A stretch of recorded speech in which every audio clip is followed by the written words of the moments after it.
Gene and differentiation जो paper है, उस पेपर के अंदर जीन एंड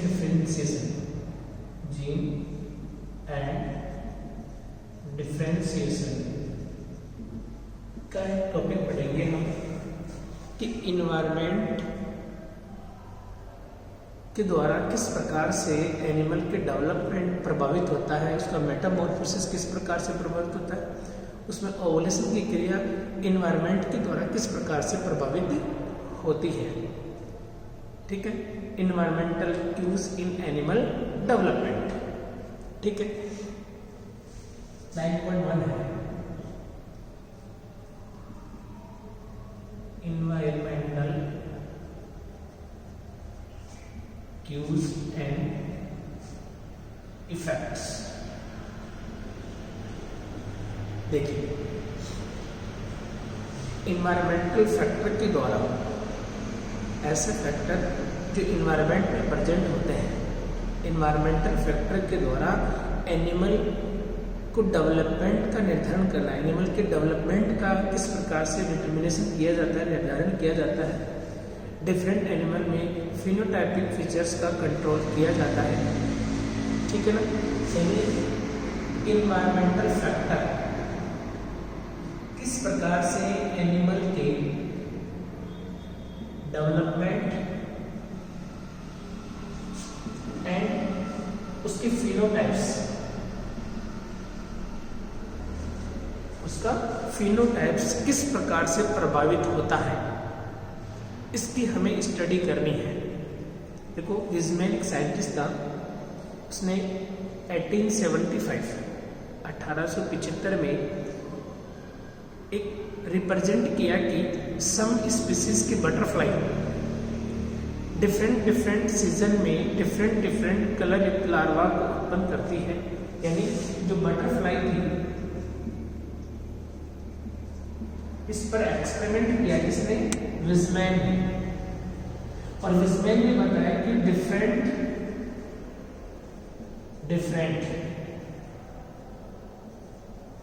सीजन में, अलग अलग सीजन के अंदर जो बटरफ्लाई है वो डिफरेंट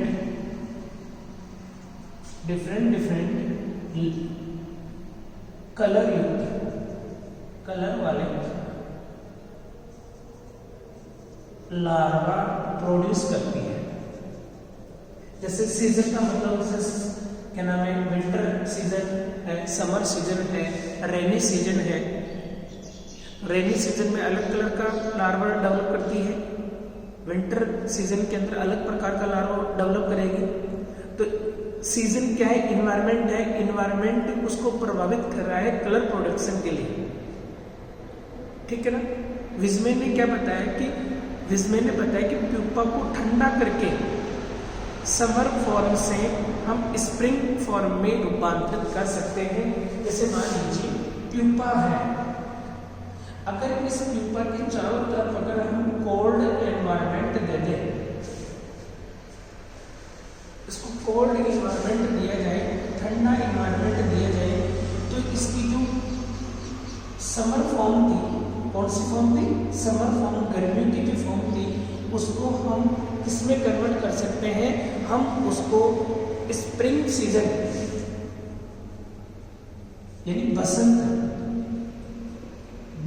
फॉर्म में यानी स्प्रिंग फॉर्म में कन्वर्ट कर सकते हैं। बसंत ऋतु की जो सीजन होता है उस फॉर्म में हम कन्वर्ट कर सकते हैं। किस प्रकार से? अगर उसके चारों तरफ हम इन्वायरमेंट कोल्ड कर दें, अगर उसके ठंडे इन्वायरमेंट को हम प्रोड्यूस कर दें तो, यानी अगर प्यूपा को ठंडा कर दिया जाए तो वो समर फॉर्म से किस में कन्वर्ट हो जाएगा? स्प्रिंग फॉर्म में कन्वर्ट हो जाएगा। तो कोल्ड होना ये क्या है? इन्वायरमेंटल फैक्टर है। फिर आता है डिफरेंट एनिमल्स डेवलपमेंट के दौरान ग्रेविटेशनल फोर्स, यानी ग्रेविटेशनल फोर्स या फील्ड एंड साल्ट सॉल्यूशन का यूज किया जाता है। 0.85 साल्टी सॉल्यूशन, यानी कुछ एनिमल्स के डेवलपमेंट के लिए एक तो ग्रेविटेशनल फोर्स, गुरुत्वाकर्षण बल, ग्रेविटेशनल फोर्स, और एक और 0.85 साल्टी सॉल्यूशन, यानी जिस इन्वायरमेंट में वो रह रहा है उस इन्वायरमेंट से पानी है तो पानी के अंदर 0.85 साल्टी सॉल्यूशन है, तो उसमें अलग तरीके से डेवलपमेंट होगा। सम एनिमल्स की बात करें तो कुछ एनिमल्स में ग्रेविटेशनल फोर्स के कारण ही पोलैरिटी उत्पन्न होती है। क्या उत्पन्न होती है? पोलैरिटी। पोलैरिटी का मतलब हो गया कि जैसे ध्रुवता उत्पन्न होना, जैसे उत्तरी ध्रुव है, दक्षिणी ध्रुव है, तो किसके कारण हो रहा है? ग्रेविटेशनल फोर्स के कारण। ग्रेविटेशनल फोर्स, और ग्रेविटेशनल फोर्स किसका कारक है? इन्वायरमेंटल कारक है, इन्वायरमेंटल फैक्टर है ग्रेविटेशनल फोर्स। गुरुत्वाकर्षण बल एक इन्वायरमेंट का ही हिस्सा है, और गुरुत्वाकर्षण बल एनिमल्स के अंदर पोलैरिटी उत्पन्न यानी ध्रुवता उत्पन्न करने के लिए ये एक प्रभावी कारक है। सी अर्चिन का जो अंडा होता है, किसका अंडा? सी अर्चिन के अंडे। सी अर्चिन के अंडे को इन्वायरमेंटल वाटर से सोडियम आयंस के द्वारा हाइड्रोजन को रिप्लेस करके एक्टिवेट हो जाते हैं। सी अर्चिन के जो एग होते हैं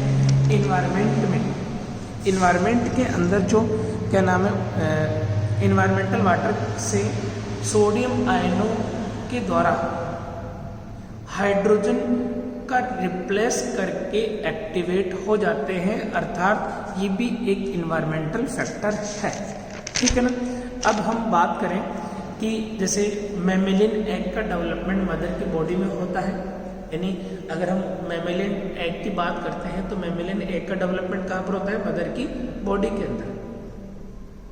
ठीक है। अतः इसके oocytes में जनरली डेवलपमेंट हेतु इन्वायरमेंटल फैक्टर नहीं पाए जाते।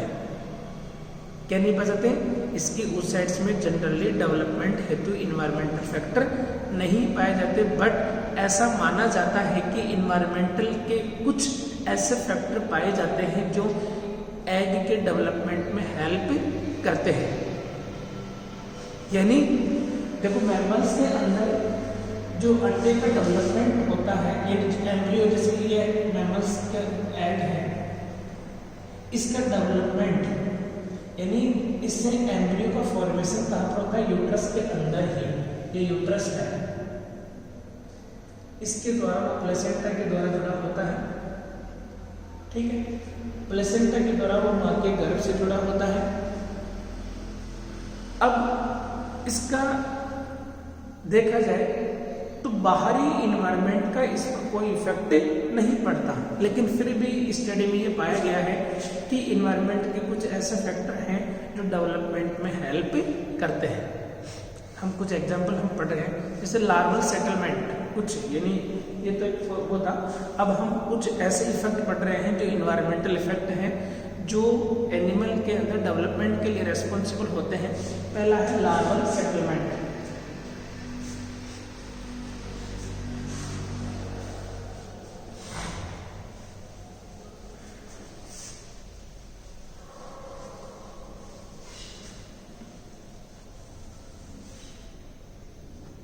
पहला है larval settlement. First, planktonic larva के सेटलमेंट यानी नीचे की तरफ एक जगह स्थापित होने के लिए फूड मटेरियल की पर्याप्त मात्रा की आपूर्ति, सॉलिड बेस की आवश्यकता होती है। अर्थात अगर लार्वा फ्री स्विमिंग कर रहा है, ठीक है, तो ये वहीं पर जाकर सेटल होगा, एक ही जगह पर जाकर सेटल होता है जहां पर पर्याप्त मात्रा में उसको फूड मिल सके, प्लस उसको एक जगह पर चिपकने के लिए क्या प्रेजेंट होनी चाहिए उसके पास में, यानी बेस होना चाहिए, आधार। कोई भी एनिमल कहां पर जाकर रुकेगा? जहाँ पर उसको पर्याप्त मात्रा में रहने के लिए जगह यानी बेस होगा और वहाँ पर पर्याप्त मात्रा में उसको भोजन मिल सकेगा। ठीक है ना। तो इसे क्या बोलते हैं, लार्वल सेटलमेंट। तो जब मोलस्का के लार्वा सेटलमेंट के लिए विशिष्ट प्रकार की सेल्स पाई जाती है, ठीक है, अलग यानी विशिष्ट प्रकार की सेल्स के द्वारा होता है। इसी प्रकार से हम सी स्लग में मेटामॉर्फोसिस उसी टाइम में होता है जब उसे किसी लिविंग एडल्ट मेल के द्वारा प्रेरित किया जाता है। तो ये भी एक सेटलमेंट या मेटामॉर्फोसिस की क्रिया भी एक सेटलमेंट के अंदर आती है, ठीक है। तो मैंने आपको बताया कि एनिमल्स के अंदर जैसे प्लैंक्टोनिक जो लार्वा होते हैं उनके सेटलमेंट के लिए पर्याप्त मात्रा में फूड सप्लाई हो और उनको एक जगह पर स्थापित होने के लिए बेस होना जरूरी है जिस पर लार्वा मेटामॉर्फोसिस कर सके। क्योंकि अगर लार्वा किसी बेस पर जाकर अगर टिकेगा नहीं तो उसमें मेटामॉर्फोसिस की क्रिया पर्याप्त इन्हें अच्छी तरह से नहीं होगी, ठीक है। दूसरा आता है ब्लड मील्स। ब्लड मील्स ऐसे जीव जो ब्लड को भोजन के रूप में ग्रहण करते हैं। ग्रहण करने का मतलब यानी जैसे मॉस्किटो के अंदर एग प्रोडक्शन की अगर बात करें तो ब्लड मील के द्वारा ही एक्सप्रेस की जाती है। यानी जितने भी मॉस्किटो होते हैं, मच्छर, उनके अंदर अगर एग प्रोडक्शन होगा तो किसके द्वारा एक्सप्रेस किया जाएगा, किसके द्वारा स्टिमुलेट किया जाएगा, ब्लड मील के द्वारा। ब्लड को वो चूसेंगे तो ब्लड उनके शरीर में इकट्ठा होगा, तो वही एग प्रोडक्शन उनकी संतति को बढ़ाने के लिए रेस्पॉन्सिबल होता है, ठीक है। ड्रोसोफिला की बात करें तो ड्रोसोफिला में एग प्रोडक्शन की जो क्रिया होती है वो फोटो पीरियड के द्वारा इंड्यूस की जाती है। प्रकाश का क्या काल है, कितने समय तक है। ड्रोसोफिला में एग प्रोडक्शन की प्रोसेस को हम फोटो पीरियड के द्वारा इंड्यूस किया जा सकता है, ठीक है ना। हम एडिस इजिप्ट में देखें, एडिस इजिप्ट जो मॉस्किटो है जो किसका क्या फैलाता है, येलो फीवर मॉस्किटो है और इसको डेंगू फीवर, जिका फीवर होता है, डेंगू फीवर भी होता है, चिकनगुनिया भी है। इनके जो मच्छर हैं उन्हें एडिस इजिप्ट बोलते हैं, ठीक है। अगर एडिस इजिप्ट में ब्लड मील यानी अगर इस मॉस्किटो ने अगर ब्लड को खा लिया, ब्लड को पी लिया, तो ब्लड मील के डाइजेशन से हम कोई भी चीज पीते हैं खाते हैं उसका डाइजेशन होता है, उसी तरह से ब्लड मील का डाइजेशन होगा मॉस्किटो में, और डाइजेशन के फलस्वरूप कुछ ऐसे केमिकल का प्रोडक्शन होता है, ठीक है। डाइजेशन से उत्पन्न प्रोडक्ट यानी इससे ऐसा प्रोडक्ट उत्पन्न होगा जो क्या करेगा, इस मॉस्किटो के ब्रेन को स्टिमुलेट करेगा। क्या करेगा, इस मॉस्किटो मच्छर के ब्रेन को स्टिमुलेट करेगा, उद्दीप्त करेगा। किसके लिए, एक न्यूरो सिक्रेट हार्मोन, यानी एक ऐसा न्यूरो हार्मोन सिक्रेट होगा जो ओवेरियन एक डाइसोस्टीरियोजेनिक हार्मोन के लिए रेस्पॉन्सिबल होता है। ब्रेन से ये हार्मोन सिक्रेट होगा। ये हार्मोन न्यूरो सिक्रेटरी हार्मोन तो कहाँ सिक्रेट होगा, ब्रेन से, और वो न्यूरो सिक्रेटरी हार्मोन कहाँ पर जाकर काम करेगा, ओवरी के ऊपर। कहाँ पर करेगा, ओवरी के ऊपर। ओवरी क्या करती है, उस न्यूरो हार्मोन की स्टिमुलेशन से एक डायोस्टेरॉइड का सिंथेसाइज करती है, और जब तक ये एक डायोस्टेरॉइड सिंथेसाइज नहीं होगा तब तक इस मॉस्किटो के अंदर एग प्रोडक्शन नहीं होगा, विटेलोजेनेसिस की क्रिया नहीं होगी। योग का फॉर्मेशन यानी विटेलोजेनेसिस की क्रिया होगी तब ही यानी ओवम का फॉर्मेशन होगा। ये हार्मोन क्या करता है, विटेलोजेनेसिस के फॉर्मेशन हेतु स्टिमुलेट विटेलोजेनी का यूज करके मॉस्किटो एग प्रोडक्शन करता है। मॉस्किटो के अंदर यानी एग प्रोडक्शन अगर होना है तो वो ब्लड मील को खाएगा। ब्लड मील के डाइजेशन से क्या होता है, एक प्रोडक्ट पड़ता है, वो क्या करता है, सीधा ब्रेन को इस मॉस्किटो के ब्रेन के अंदर न्यूरो सिक्रेटरी हार्मोन्स होते हैं उनको रिलीज करेगा, और वो हार्मोन क्या करेगा, ये हार्मोन कौन सा, न्यूरो हार्मोन, ये क्या करेगा, ओवरी पे जाके काम करेगा और ओवरीज के बदले कौन सा हार्मोन सिक्रेट करेगी, एक्टाइज स्टीरॉइड। और ये क्या करेगा, एग प्रोडक्शन करेगा। तो एग का प्रोडक्शन किसके द्वारा कंट्रोल है, ब्लड मील के द्वारा। ये भी एक इन्वायरमेंटल कारक है। अगर ब्लड मील अगर भोजन नहीं लेगी तो एग का प्रोडक्शन नहीं होगा। अतः हम कह सकते हैं कि ब्लड मील के अभाव में विटेलोजेनी का सिक्रेशन नहीं होता, क्योंकि ये एक डायस्टेरोड क्या करता है, विटेलोजेनी का सिक्रेशन करता है, जो एग प्रोडक्शन के लिए रेस्पॉन्सिबल है। किसके लिए रेस्पॉन्सिबल है, एग प्रोडक्शन के लिए। और अगर ब्लड मील नहीं होगी तो ये सिक्रेट नहीं होगा, और ये सिक्रेट नहीं होगा तो एग का प्रोडक्शन भी नहीं होगा। एग प्रोडक्शन की प्रोसेस रुक जाती है। इस प्रकार से हम कह सकते हैं कि ये भी एक प्रकार से इन्वायरमेंटल फैक्टर है। जैसे तीसरा हम है कि सिम्बायोसिस डेवलपमेंट। कौन सा है, सिम्बायोसिस, यानी डेवलपमेंट में सिम्बायोसिस। तीसरा, थर्ड, सिम्बायोसिस डेवलपमेंट। ऐसा इस टाइप का डेवलपमेंट एक स्पीसीज के ओरिजिन एंड डेवलपमेंट है। तो सेकंड, एक स्पीसीज का ओरिजिन और डेवलपमेंट दूसरी स्पीसीज की प्रेजेंस में अनिवार्य होता है। दूसरी स्पीसीज की प्रेजेंस अनिवार्य होती है, यानी जैसे ये स्पीसीज है,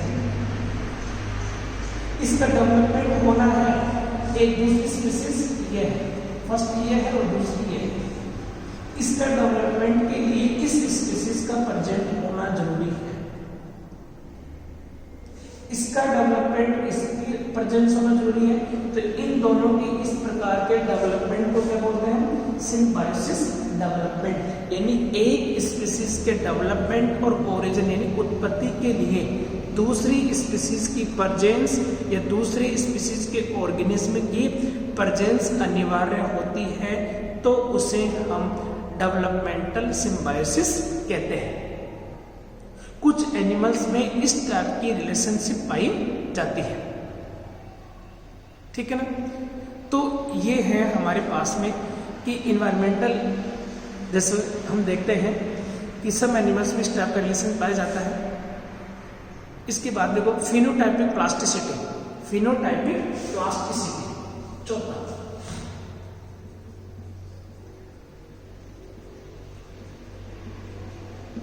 प्लास्टिसिटी।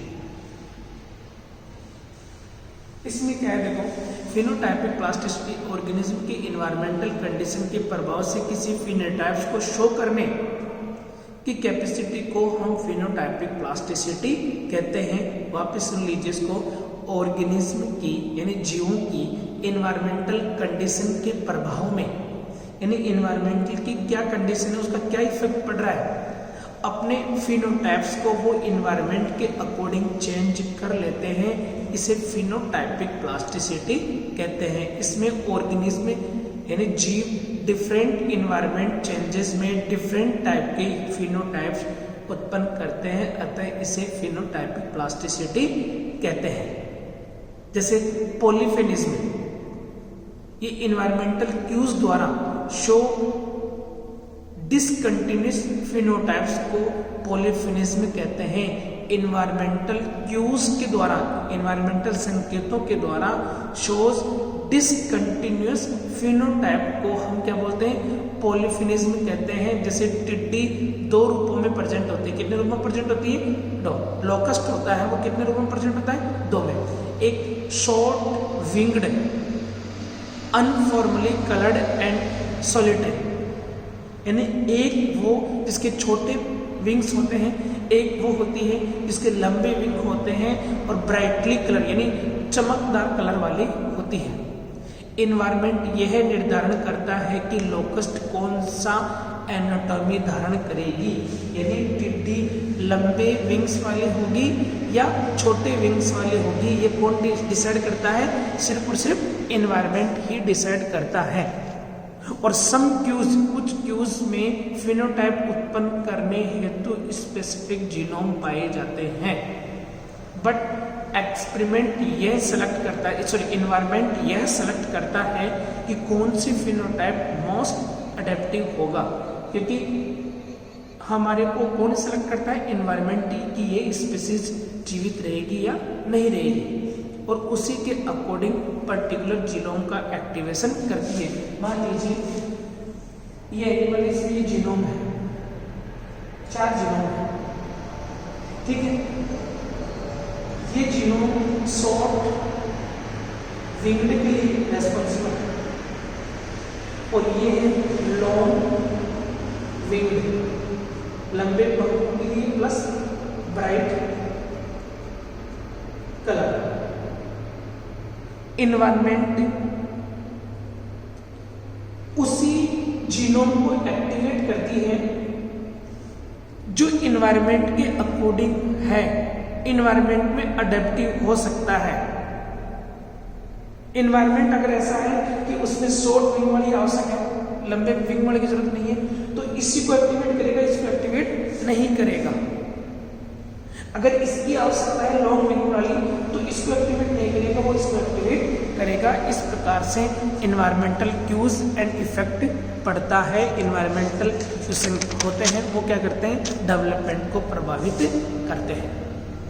ये हो गया आपका जो टॉपिक था environmental cues and effect. Larval settlement में, ब्लड मील्स, सिम्बायोसिस डेवलपमेंट में और फिनोटाइपिक प्लास्टिसिटी में, इन इतनी चीजों में प्रभावित करता है कौन? Environment, environmental factor. जय हिंद।